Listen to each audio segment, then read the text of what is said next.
ഗൂഢാലോചനയിൽ ഇവർക്ക് കൃത്യമായിട്ടുള്ള പങ്കുണ്ട്. ഈ പൂണൂലിട്ടവരെയും കൂടെ അന്വേഷണ പരിധിയിൽ കൊണ്ടുവരാൻ ബഹുമാനപ്പെട്ട ഹൈക്കോടതി ശ്രദ്ധിക്കുമെന്നാണ് എനിക്ക് തോന്നുന്നത്.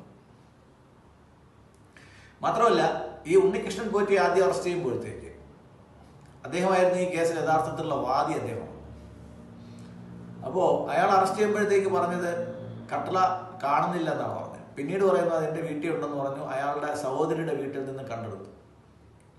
അപ്പോൾ അദ്ദേഹത്തിൻ്റെ സഹോദരിയുടെ വീട്ടിൽ നിന്ന് ഈ ഒരു തൊണ്ടി മുതൽ കണ്ടെടുത്ത സ്ഥിതിക്ക് അവരെ ഈ കേസിനകത്ത് ഒന്നി സാക്ഷിയാക്കണം, അല്ലെങ്കിൽ പ്രതിയാക്കണം. അവരറിഞ്ഞില്ല, സഹോദരൻ കൊണ്ട് വെച്ചിട്ട് എനിക്കറിയത്തില്ലായിരുന്നു എന്ന് പറയുകയാണെങ്കിൽ അവർ സാക്ഷിയാണ്. അവരെ ഈ കേസിൽ സാക്ഷിയായിട്ട് കൊണ്ടുവന്നിട്ടില്ല.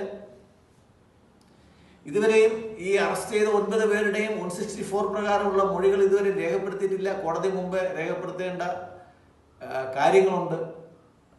ജാമ്യം നിഷേധിക്കാൻ അതൊരു കാരണമാണ്. കോടതി മുമ്പ് അവരുടെ മൊഴി രേഖപ്പെടുത്തിയില്ല. അത് കഴിഞ്ഞാലേ ഞങ്ങൾക്ക് അവരെ ജാമ്യം കൊടുക്കാൻ പറ്റുള്ളൂ എന്ന് വേണമെങ്കിൽ പ്രോസിക്യൂഷന് പറയാമായിരുന്നു. അവരിതുവരെയും ജാമ്യം കൊടുത്തിട്ടില്ല.